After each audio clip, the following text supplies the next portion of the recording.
میرے گناہگار بندے جب آپ سے میرا پتہ پوچھیں تو آپ انہیں بتا دیجئے کہ میں تو قریب رہتا ہوں. خدا بندہ کتنا قریب ہے تو تجھ سے ملنے کے لیے کتنے دنوں کے سفر کی تیاری کریں. ارشاد ہوا میں نے اپنے ٹھکانے کے لیے کوئی محل یا بنگلہ تعمیر نہیں کیا. نحن اقرب الیہ من حبل الورید.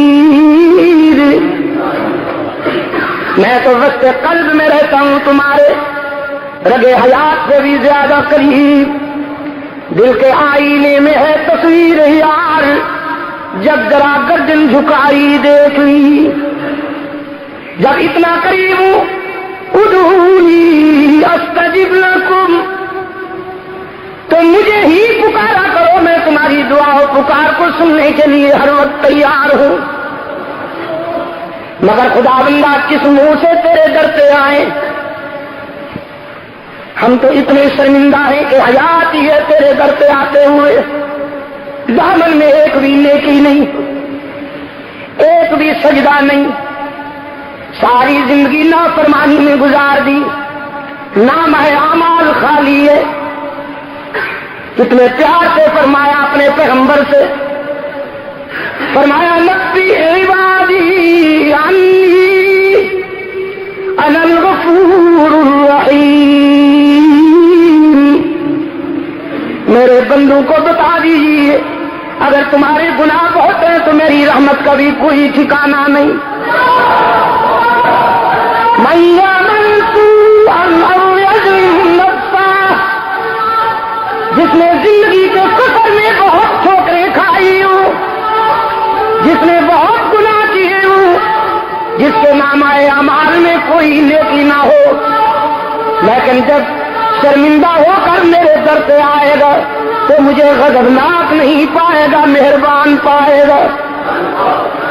بگڑے ہوئے نافرمان بیٹے پر شفیق باپ, جبکہ بیٹا شرمندہ ہو کر گھر میں آ جائے تو شفقت والا باپ اتنا جلدی راضی نہیں ہوتا جتنا گناہگار پر پروردگار جلدی راضی ہو جاتے ہیں. یہاں تو آنے والے کو تانا بھی نہیں ملتا کہ کل تک تو نے یاد نہیں کیا, آج کس منہ سے میرا نام لیتا ہے. حدیث قدسی ہے, سرکار دو عالم صلی اللہ علیہ وسلم نے فرمایا رات کی تاریکی میں اللہ کی رحمت آسمان دنیا پہ آ کے پکارتی ہے, حل من مستغفر, ہے کوئی مجھ سے سلو کرنے والا, میں راضی ہونے کے لیے تیار ہوں. اگر نیکیاں نہیں ہے تو کوتاہیاں لے کر آؤ, خوبیاں نہیں ہے تو خطائیں لے کر آؤ, لیکن آؤ تو صحیح, میرے در رحمت پہ سر جھکاؤ تو صحیح, میرے لطف و کرم کو آزماؤ تو صحیح, جبین نیاز جھکاؤ تو صحیح, اشک ندامت بہاؤ تو صحیح. تمہارے آنے میں دیر ہے, میرے راضی ہونے میں دیر نہیں ہوگی. باقی جہاں جاؤ گے لوٹے جاؤ گے, ابو ظبی والوں باقی جہاں جاؤ گے لوٹے جاؤ گے. یار لوگوں نے دکانیں سجا رکھی ہیں, یار لوگوں نے دکانیں سجا رکھی ہیں,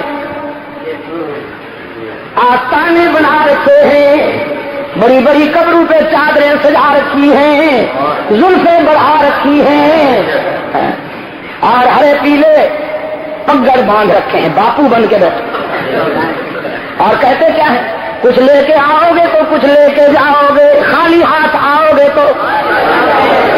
لیکن اس کی رحمت پکارتی ہے کچھ نہ لے کے آؤ, سب کچھ لے کر جاؤ, خالی ہاتھ آؤ, دامن بھر کے جاؤ. اس کے در رحمت سے تو ہر وقت صدا آتی ہے, باز آ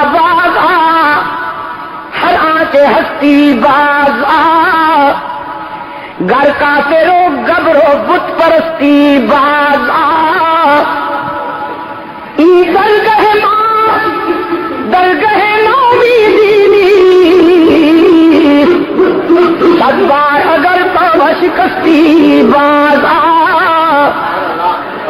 100 مرتبہ بھی اگر تو نے توبہ کر کے توڑ دی ہے تو مایوس ہونے کی کوئی بات نہیں. ایک مرتبہ پھر میرے در پہ آ کے دیکھ. اس در سے ٹھکرایا نہیں جاتا کسی کو.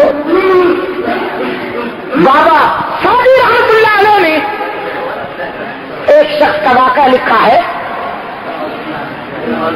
بڑے نیک تھے, آگے دے سب زندہ دار تھے, لیکن ذرا ریاکاری کی بیماری تھی.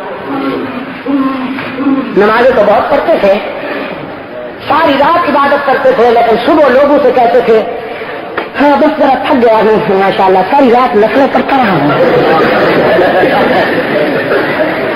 یہ بڑی نازک بیماری لیکن بڑی خطرناک بیماری. اس میں 2-4 بہت سخت مقامات ہیں. خدا سے تعلق کے سفر میں اتنے خطرات باہر سے نہیں ہوتے جتنے اندر سے ہوتے. نفس گمراہ کرتا ہے, تو بڑی شے ہو گیا, تیرے جیسا کوئی نہیں. 40 سال کے بعد حق تعالیٰ نے فرمایا تمہارا ایک بھی سجدہ قبول نہیں, ساری عبادت تمہارے منہ پہ مارتے ہیں, جاؤ. صبح اٹھ کر رو رہا ہے, کسی سے بات نہیں کرتا. کسی بے تکلف دوست نے جب اصرار کیا تو زار و قطار روتے ہوئے کہنے لگا 40 سال عبادت کی کوئی قیمت نہیں پڑی, ساری عبادت منہ پہ مار دی گئی ہے, میں نہ رو. وہ دوست بھی کوئی بڑا عجیب تھا, کہنے لگا جب 40 سال عبادت کی کوئی قیمت نہیں پڑی تو اب بقیہ زندگی کتنی رہ گئی ہے, کب تک ٹکرے مارتے رہو گے, تم ہی چھوڑ دو, نیند بن جاؤ مجھے کب. لیکن ابو ظبی کے روشن ضمیروں, میں کہتا ہوں رائے گاہ نہیں گئی. اس موڑ پہ جو اللہ نے سنبھال لیا یہی صلہ مل گیا, بچ گیا. کہنے لگا توانی عذاب بپرداختن, توانی عذاب بپرداختن, دانی کے بے تماشاختن. یہ تو نے کیا کہہ دیا؟ یہ تو محبوب ہی ایسا ہے کہ خوش ہو یا ناراض ہو لیکن اسے چھوڑا نہیں جا سکتا, اس لیے کہ اس کو سجدے کرنے والوں کی بھی کمی نہیں, بوقت سحور آنسو بہانے والوں کی بھی کمی نہیں, طواف کرنے والوں کی بھی کمی نہیں, اسے چاہنے والوں کی تو کمی نہیں. کائنات کا ذرہ ذرہ اس کی حمد و تسبیح میں لگا ہوا ہے, لیکن میری جبین کے لیے تو اس کے سوا کوئی در نہیں. تنگ دستی کے جو ہاتھوں سے میں گھبراتا ہوں, پر درے غیر کے جاتے ہوئے شرماتا ہوں. ہاتھ پھیلانے میں محتاج تو غیرت کیسی, شرم اتنی ہے کہ بندہ تیرا کہلاتا ہوں. وہ قبول کرے نہ کرے لیکن اس کا در چھوڑ کر کہاں جاؤں. سارا دن روتے ہوئے گزرا, رات آئی, اب سر پر سجود ہوا تو فرمایا قبولت گرچہ ہنر نیستت, قبولت گرچہ ہنر نیستت, کہ جزما پناہ دیگر نیستت. وہ تو نقطہ نواز ہے نا. فرمایا آج ہم نے تیرا یہ سجدہ بھی قبول کر لیا اور سابقہ 40 سال عبادت بھی قبول کر لی. جب ہم نے تیری زبان سے یہ سنا کہ ہمارے سوا تیرا کوئی در نہیں تو ہمیں بھی حیا آ گئی کہ ہم تجھے کیوں تنہا چھوڑ دیں. باز آ ہر کے ہستی باز آ, گھر کا تیرو گبرو بت پرستی باز آ, درگہ ماں درگہ نامی دینی سدگار اگر تو بشکستی باز آ. کہنے لگا اسلام کی اس ادا نے مجھے اتنا متاثر کیا کہ میں رسول اللہ صلی اللہ علیہ وسلم کے غلاموں میں شامل ہو گیا. اس لیے کہ اسلام میں جب کوئی چاہے جہاں چاہے جس وقت چاہے ڈائریکٹ ڈائلنگ کر سکتا ہے. یہاں ایکسچینج کا چکر نہیں ہے. میرے گناہگار بندے جب آپ سے میرا پتہ پوچھیں تو آپ انہیں بتا دیجئے کہ میں تو قریب رہتا ہوں. خدا بندہ کتنا قریب ہے تو تجھ سے ملنے کے لیے کتنے دنوں کے سفر کی تیاری کریں. ارشاد ہوا میں نے اپنے ٹھکانے کے لیے کوئی محل یا بنگلہ تعمیر نہیں کیا. نحن اقرب الیہ من حبل الورید. میں تو وسط قلب میں رہتا ہوں تمہارے.